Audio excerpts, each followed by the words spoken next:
Colossians chapter 4, and let's just pick it up here again, verse 5 and 6. Conduct yourselves with wisdom toward outsiders, making the most of the opportunity. Let your speech always be with grace, seasoned as it were with salt, so that you may know how you should respond to each person. So we want to make the most of the opportunities that God gives to us. We want to conduct ourselves with wisdom, and that wisdom comes from a lot of prayer, from a lot of preparation, and really ultimately from us being conformed to the image of Jesus Christ. And so as we've been going through this, you guys tell me, we're working on the C's here, the 4 C's. What have we hit so far? Scott Schweitzer, sitting towards the front. Give me one of them. Conviction, all right. I told Scott I wanted participation because he was sitting up front. He pretended like he was going to move to the back, so I had to call him. Give me another C. Contacts. Meeting people, being out where the people are, having conviction about Christ, about His Word, about the church, etc. Contacts, getting out where the people are. And then last week, what were we hitting? Caring. And then tonight, we're going to finish. Tonight, I think I only have one more left on caring. We're going to hit charisma. And I want you to think about this. Actually, if somebody would, as we're kind of getting ready for that, somebody look up for me on your phone. I know you guys bring them to assembly. I see it. Look up Google definition. Just what's the definition of charisma? We'll get to that here in a second. Bob, I think I was on the very last caring, willingness to dust off your feet. So if you want to fly through those, you guys will get a quick review here, looking at that. And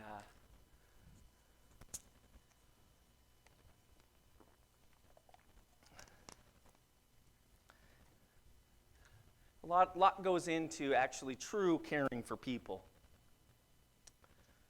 Being persistent, I think that's where we left off right there. So, we do need to be persistent.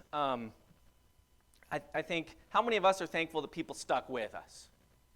Okay, I'm just going to use Tyson as an example. So, Tyson, I kind of asked him real quick, hey, he said, it's been on my mind for a year or so, and just recently really on your mind, which is great. But aren't you thankful that people stuck with you? Because you've known the truth for a long time. And that's most people at various levels. How much truth they know maybe, varies. But people lots of times aren't ready. And you think about yourself, your own life. Aren't you glad somebody stuck with you? And that doesn't change, by the way, brethren. Once you become a Christian, aren't you glad people have stuck with you?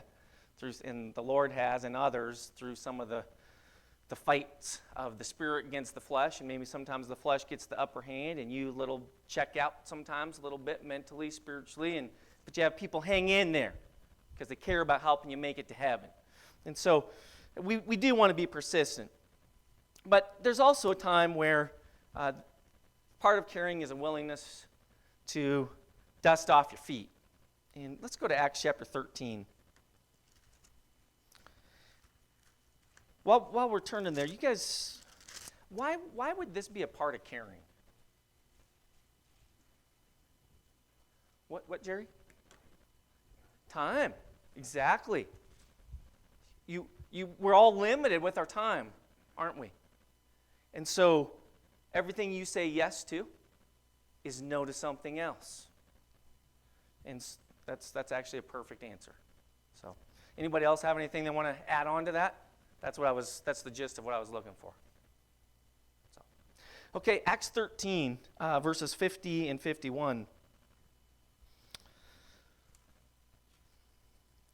But the Jews aroused the devout women of prominence and the leading men of the city and instigated a persecution against Paul and Barnabas and drove them out of their district. But they shook off the dust of their feet in protest against them and went to Iconium. Jesus had kind of given some instructions about that. There's a time to shake the dust off your feet and to move on. And so there is a time to move on. And one of the,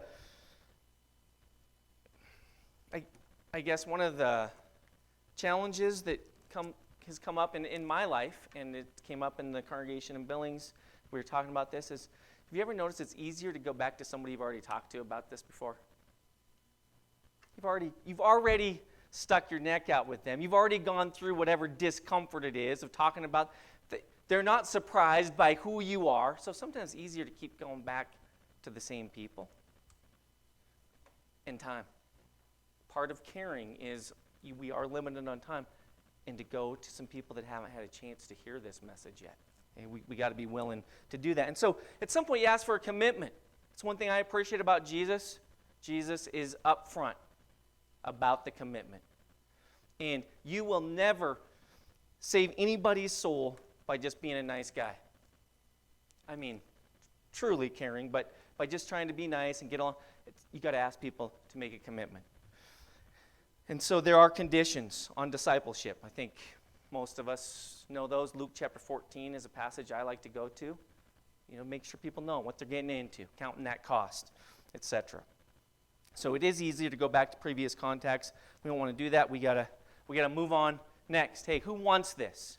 And I think that I have to remind myself that God doesn't keep score the way that man keeps score. And so sometimes you can look and you think, man, most of the world just isn't interested in that. Well, most of the world's going to perish. The people that Jesus is looking for it's like the pearl of great price.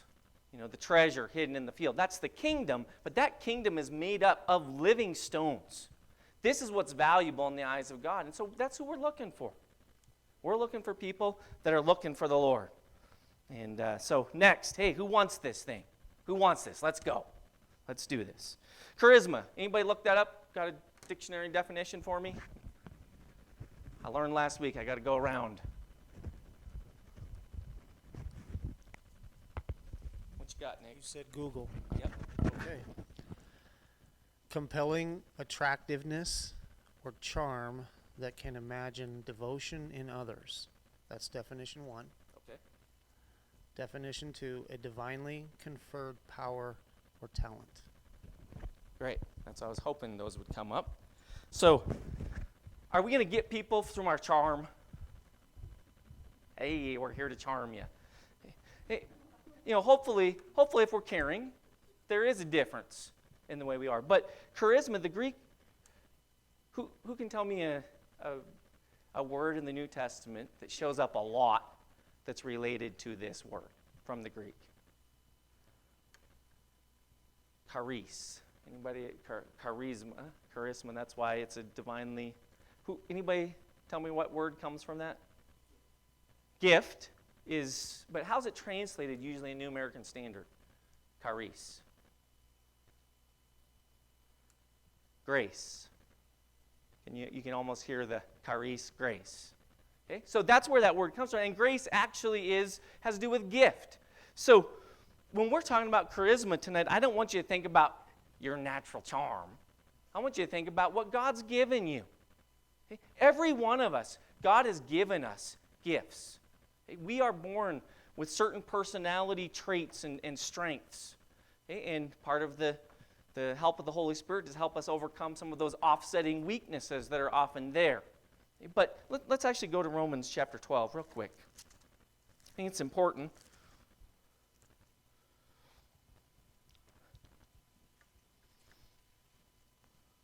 Romans 12, verse 6.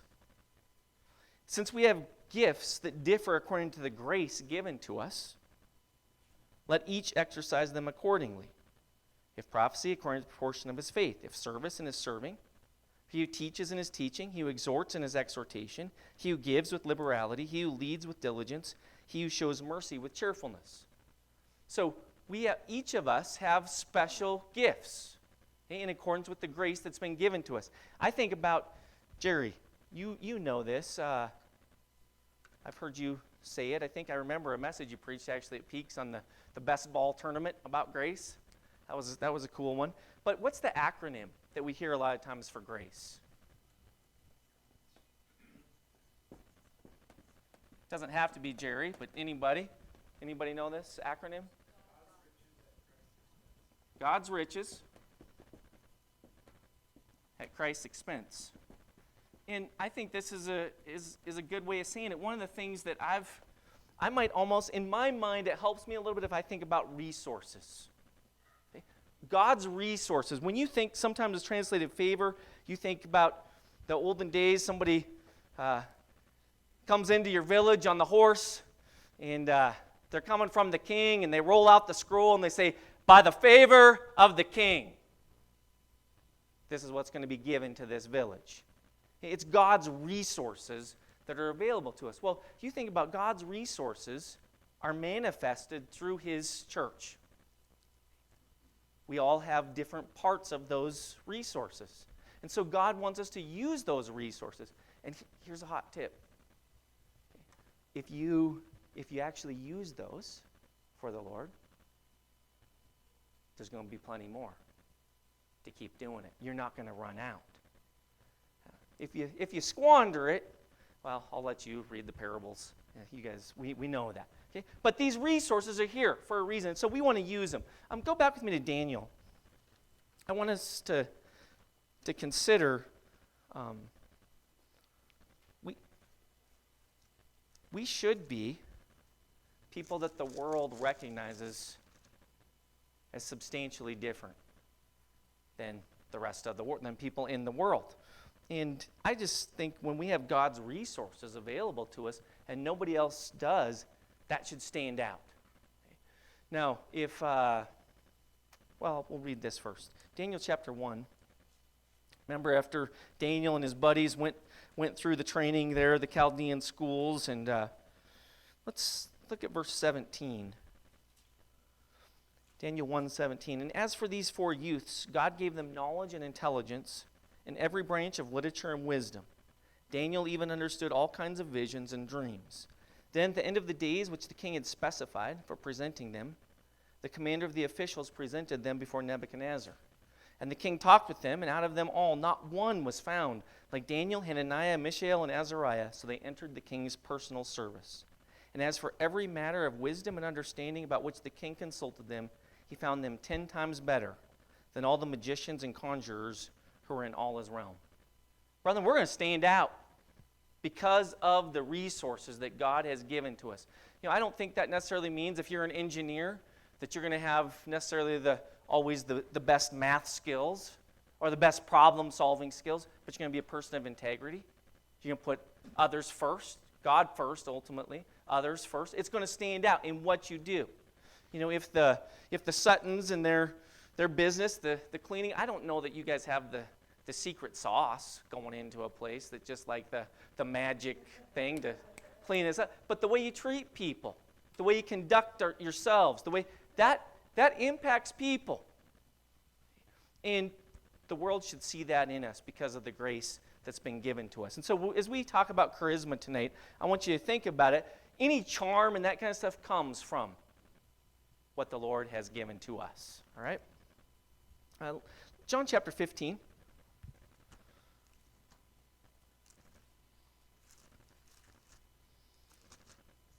Verse 11. We do have to enjoy what we're doing. If you evangelize because you have to, you won't do it for long. If you do anything because you have to, you won't do it for long. So we got to love what we're doing. John 15:11, Jesus said, "These things I have spoken to you, that my joy may be in you, and that your joy may be made full." Joy, even in this world, doesn't that jump out? It's what the Lord's given us to do. So we want to learn to enjoy the fight. There is something about going into battle and swinging that sword, and whatever the outcome is, on whatever the result is on that other person, when you get a chance to take the sword of the Spirit and you get to wield that, that is a fun thing to do. Enjoy it. One of the greatest joys in my life is good Bible studies with non-believers. I really, really like that. And it's just fun. You're out there wielding that sword of the Spirit. Be interested in the material. I think this is an important one. Luke chapter 10.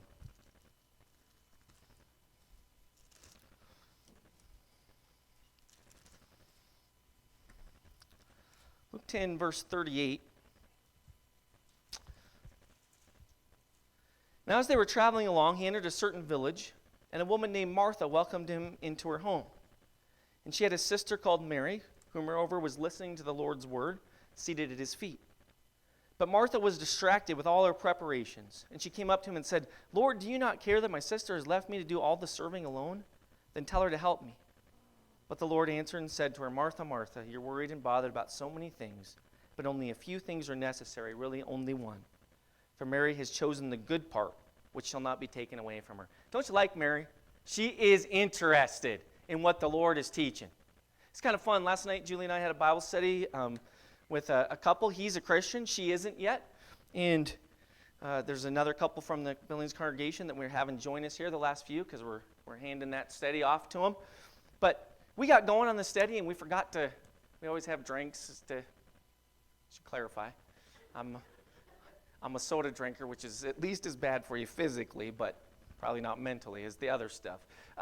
But we usually pass, hey, we have a few options for people, what they want, etc. And we just got going on the Bible study, and we're into it, and we were halfway through it before I realized we hadn't offered anybody anything. But what's more important?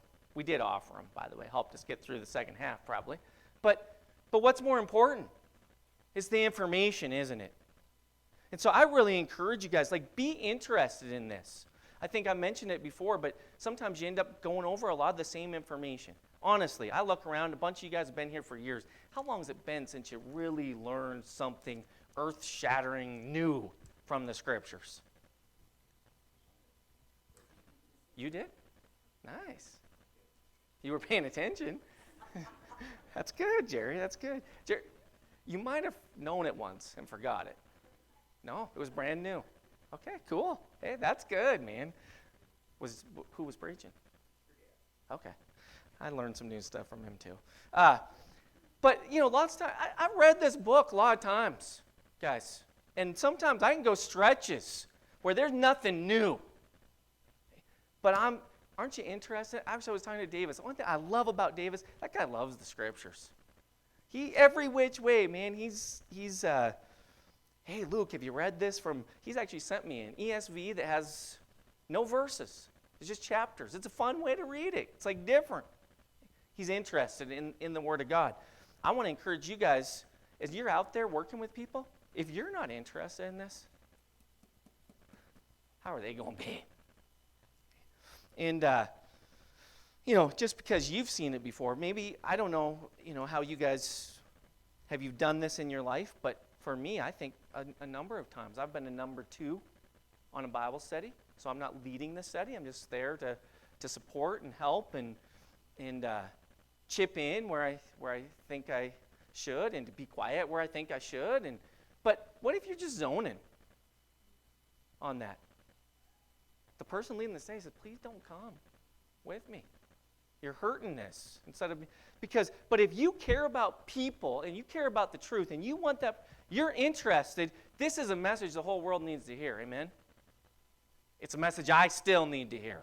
The old story, right? I want to hear it one more time. And so I just encourage you. I'm going to skip this example, but you can go through and laugh at the wrong spots. Pay attention. Jerry said he learned something new because he was paying attention. It's a big thing. So whether you lead the study or helping out with it, you should be interested. Sometimes I joke around with my family. I'm like, man, I hope whoever's leading that study tonight is interesting because I'm tired and I'm the one leading it. Or whoever's preaching, I sure hope they have a good one because I'm tired. Well, you better be interested if you're leading the study too. Okay? People will pick up on that if they're not. Make the presentation your own. This is a good one. Go to Philippians chapter 1. So, how many of you in here like to read? I know movies and stuff. Yeah, I actually saw Gunner up at the Peaks. I pulled up there, and I saw Gunner around the campfire spot. He had a book out, just reading away. And I like that. Reading is a good thing. So I have reading to put me to sleep at night that's kind of, okay, Louis L'Amour usually is my put me to sleep stuff. That's good. And once you've read one, you've read them all, so it doesn't matter which one. And I've read them all, but I read them again. They put me to sleep. It's great. But then there's also kind of reading that I like to do that's a little more informational. it's maybe Atomic Habits or something. I'm working on some things in my life. And I'll go through those kind of books, and I'll highlight parts of it. I'll have question marks by part of it. I'll argue with it in certain spots. By the time I'm done with that kind of book, whoever wrote it, I'm thankful for, they wrote it, but by the time I'm done with that book, that's my book. You know what I'm saying? I've crossed out the stuff that I don't like. I've put my own stuff in. It's mine. Okay, with this, guys, we don't cross any of this out because it's God's word. But shouldn't it, we want ownership of it, though, don't we? In Philippians chapter 1, verse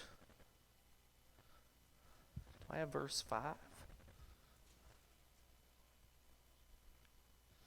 That's not the right verse for this. He says in a few different spots, here he talks about their participation in the gospel. So I guess that fits as far as them. Paul oftentimes says in the New Testament, he calls about my gospel. Here he says to the Philippians, he's praising them. He says, in view of your participation in the gospel from the first day until now. How would you participate in the gospel? What are ways you can participate in the gospel? Anybody? There you go, Jeff. Tyson did last night. That was a participation in the gospel. But that didn't stop. That doesn't stop. Hey, Tyson's in, all right. Good. You continue to take that on. It becomes a part of who you are. Sharing it is one way, for sure. Building yourself up in it is another way, to where it's your own. And so, I think this came up. Rick said, make it your own. I said, yeah, I'll get to that in my note. It's somewhere. The study booklets, guys, I love them because I'm not the smartest guy in the world. I can't figure out necessarily new stuff, but I can take something that works and share it with other people. I was the guy in college that we did our homework last minute, and we'd come across something we couldn't do, and we'd go call Jeff Cedarberg, the smart guy, that already, oh yeah, I had problems with that too. I went up and talked to the professor about it, and but pretty soon those guys have me call him because they couldn't figure out what he was talking about. So I'd go call him, I'd understand what he's talking about, and then I'd talk to my buddies about it. I'm not the smartest guy in the world. But if you can show me something that works, I'll take that and do it. I'm really thankful for the study booklet series. They work. I know, Jerry, you've used it a lot over the years. It works, doesn't it? The next questions that people have that come up, it's there. But you should make it your own. Can you imagine in our present culture sitting down saying, hey, yeah, you get somebody to say yes to a Bible study, you invite them to a coffee shop, you sit down, take your mask off after you get your coffee, so now you can talk, and then you say, okay, and you open up, you give them a booklet, and you have a booklet, and we're going to read paragraph 1. And you read it. Any questions? Okay, let's read paragraph 2. Any questions? You think they're coming back for study number 2? A very small percentage of people would. You got to make it your own. You got to know this. Personalize it. Use your own examples. You can see I'm working on personalizing stuff. See that guy right there? Okay. Me too. Okay. So, be yourself. The way it's going to come across is going to be different from every one of us that presents this. And be you. There's one of my best friends in congregation buildings. I finally told them, like, quit just getting up there and just reading word for word this message transcript. Like, that is not you. Like, you have a personality that's contagious. Like, do bullet points, do something, but be yourself. Guys, we got to do that when we're sharing with other people. Because Christ is in us, right? So we don't have to be afraid of doing this ourselves. One example for me is pre-proof study.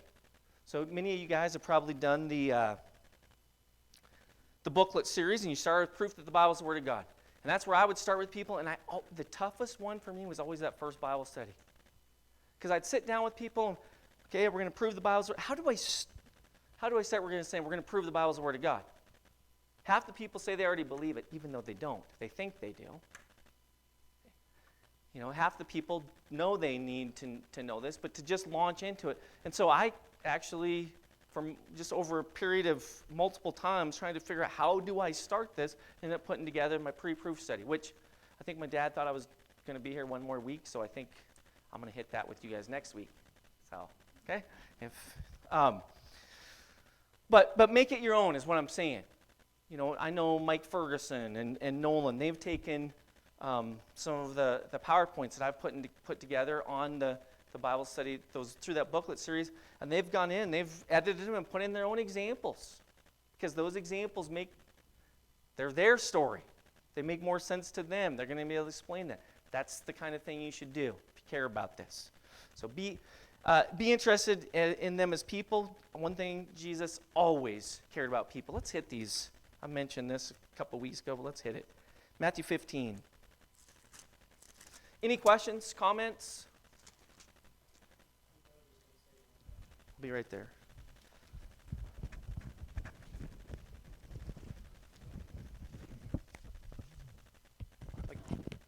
I was just going to say, like with the pre-proof, which I know you're going to go over next week, but what I found is you have to be able to be adaptable to whoever you're studying with, because the pre-proof, I think, is absolutely essential to the booklet. But like just even Monday night, I was in a study with a younger couple, and they had never seen the Temple of Doom or whatever the movie is that the reference is on taking the leap of faith. The Last Crusade. Okay, it didn't work. Right. So I had to re-explain it because the movie, they'd never seen it, never even heard of it. Yep. So you have to be adaptable. Thank you, Nick. Yeah, for sure. And always, particularly if it's illustrations or whatever, actually it shocks me how many people from the younger generation have seen the Indiana Jones movies. It's like, I would expect hardly any, but almost most people, oh yeah, I've seen that. Okay. Netflix is amazing, I guess.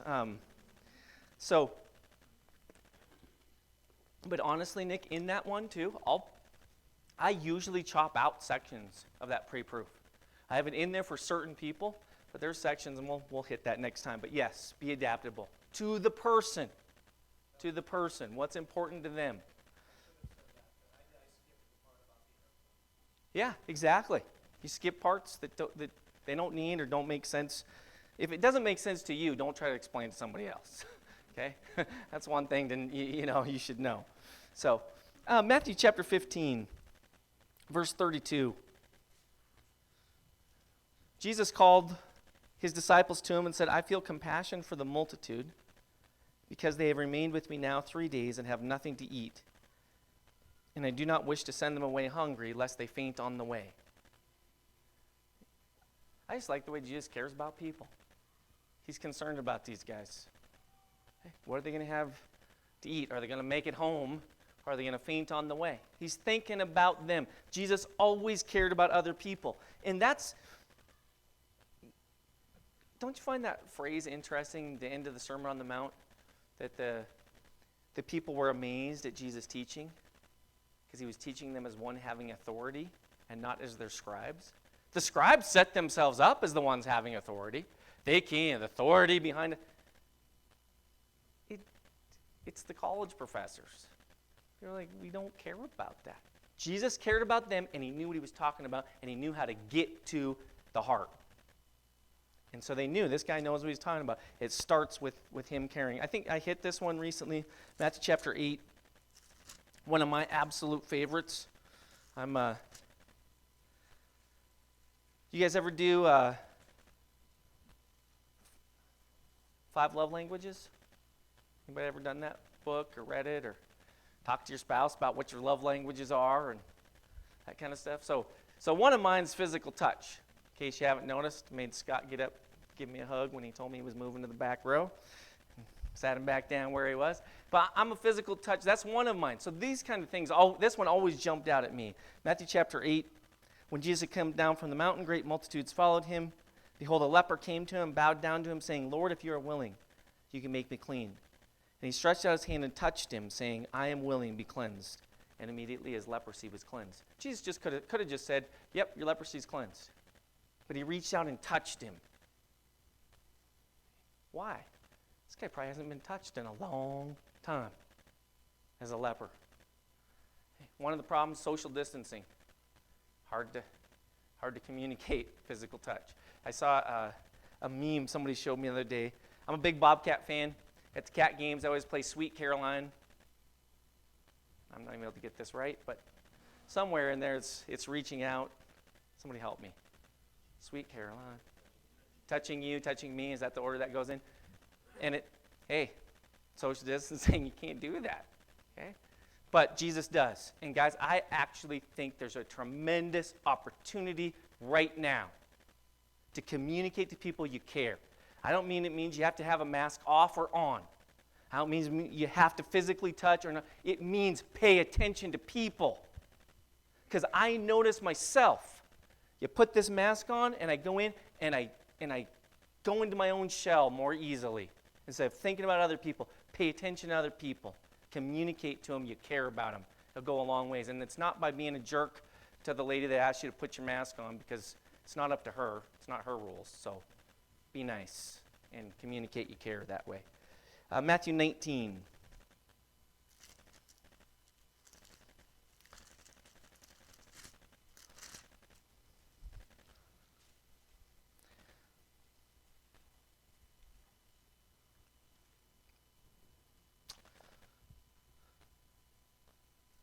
The rich man and the rich young ruler just gets to the end of this, and when the disciples heard this, in verse 25, they were very astonished and said, "Then who can be saved?" And looking upon them, Jesus said to them, "With men this is impossible, but with God all things are possible." Because we need to see people for who they are and the potential that's there. Because sometimes it is easy to say, this person probably isn't going to make it. Care about them as people and understand God can help them make it. People are important. Everybody's an eternal soul. We're not in a high-pressure sales presentation.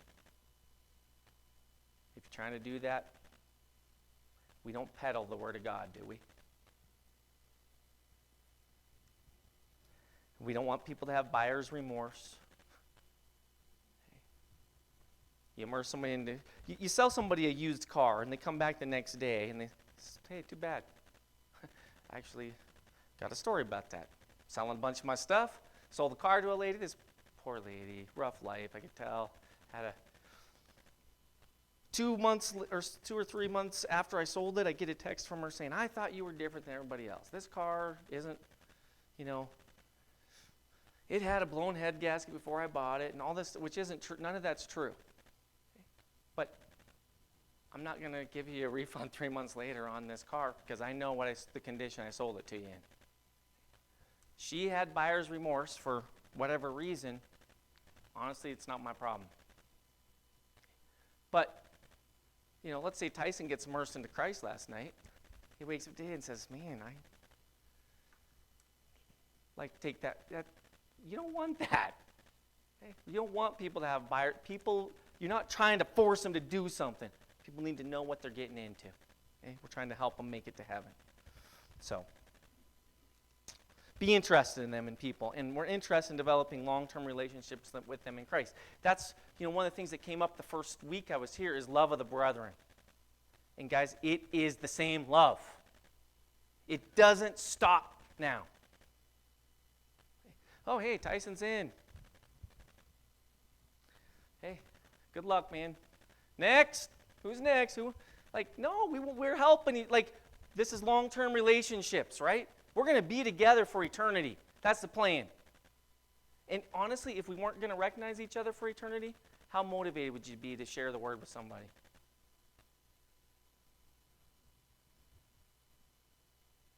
If I'm never going to see Todd Cooper again, then why would I ever talk to him in the first place?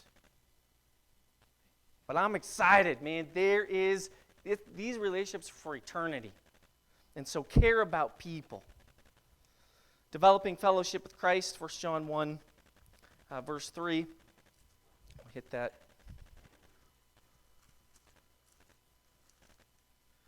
My brain is slow tonight. 1 John 1, verse 3, what we have seen and heard, we proclaim to you also, that you also may have fellowship with us. And indeed, our fellowship is with the Father and with his Son, Jesus Christ. We want people to have that relationship with Christ. Because the church is super important. And we get, and I think particularly, new people, you ought to get them locked into something. God did not design this for us to walk this thing alone. The church has a purpose. And hopefully, some of us, even over the period of the COVID and not being able to assemble together and stuff, hopefully some of us realize like how important and necessary that is. So, like God designed it that way. But there's periods of time in our life. Anybody remember the song On the Jericho Road? On the Jericho Road, there's room for just two. Just Jesus and you. And there are times in your life, it is just Jesus and you. And so along the way, we are helping people get that fellowship with the Lord so that in those times, they're going to make it no matter what. 2 Peter 1, verse 1, I like New King James Version or Old King James Version, talks about that like precious faith. We share the same faith, don't we? Doesn't that make us... Sometimes I think about people in the church and what do we have in common? Apart from Jesus, what do we have in common? Maybe not a lot. But that Jesus is a pretty big thing. That's the only thing that matters. So the one thing that matters, we have in common. Is that I want to go to war with people that love Jesus. I want to go to war with people that are being conformed to the image of Jesus Christ. And I will stick up for you. And I hope you'll stick up for me because we are in this thing together. We have a like precious faith. What else are you going to ask from somebody? I don't want you to be like me. One Luke Wilson is plenty. I want you to love Christ. And if you love Christ and you be you with Christ in you, man, we have like precious faith. There's nothing more I ask. And so it is fun. I mean, it's so fun to see people come from where they come from. Christ, even the process where their mind starts changing, their worldview. And then they become Christians and they get into this and you see the Spirit work in their life and their character be transformed and be changed. It's like, this is awesome. God's plan, his program, and it's fun. Best fellowship, by the way, are battle buddies. You get a chance to do a Bible study with somebody? Like, join up with one of your brothers or sisters in Christ and share the word with somebody else. That is some of the best you will get to know your brother and sister at another level. You will see them and what the things that they care about. And it's, again, battle buddies are friends for life. And in this case, for eternity. So fellowship with Christ and each other. And last here is enthusiasm. I like this word. 2 Greek words. And theos. Anybody heard of theos before? Theology, right? God. And en's pretty tricky. In. It's God in, God within. That's what enthusiasm is. We of all people, shouldn't we be enthusiastic as we share the word? A challenge. I think this is a big one. Having the right spirit. And I want to clarify or go back to something I said from the very beginning. Who is more important than what? Who you are is more important than anything else. If you have Christ's Spirit in you, and you are bearing the fruit of Spirit in your life, what truth seeker isn't going to be interested in somebody who exhibits love, joy, peace, patience, kindness, goodness, faithfulness, gentleness, self-control? Like people that are looking for something better, that's what they want. And so having the right spirit, this is the most important thing. You can go through all the sales techniques. You can say, oh man, I gotta figure out how to start this conversation. If you aren't being conformed to the image of Christ, then it's not going to work. It's not going to work long term. And so we want to be enthusiastic, have the right spirit, the Spirit of Christ in us. Ephesians chapter 5.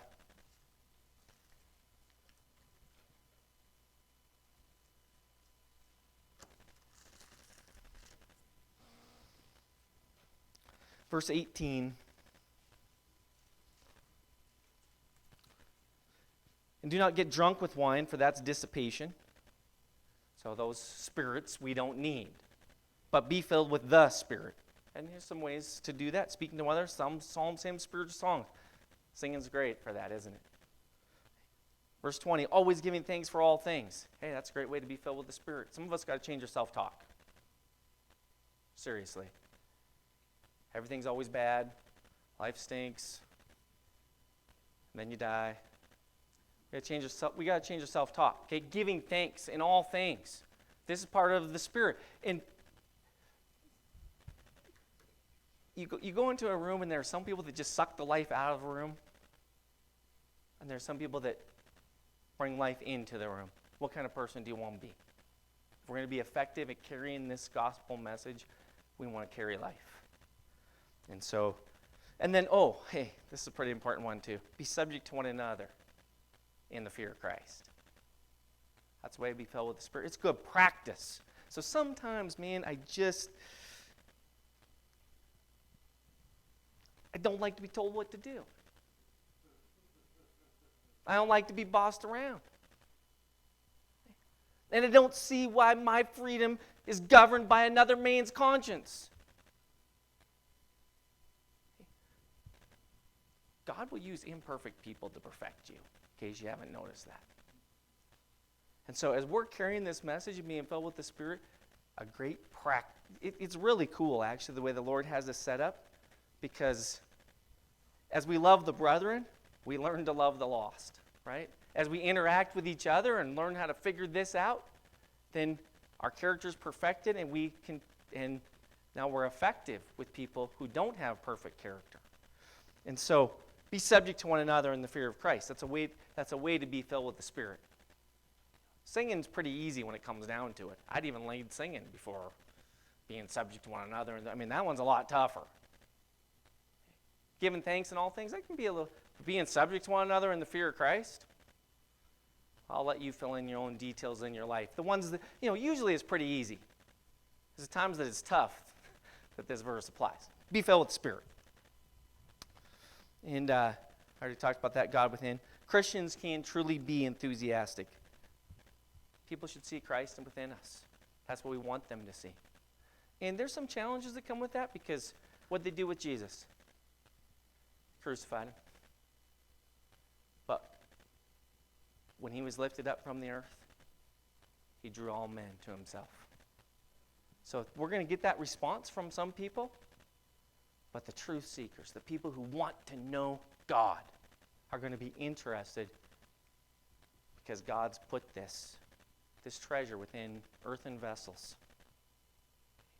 And we get to be his messengers. We get to be his ministers. Let's be enthusiastic about it. I don't think it's so much about the charm, but it is God's gift, his resources that he's given to us. We can be awesome carriers of this message.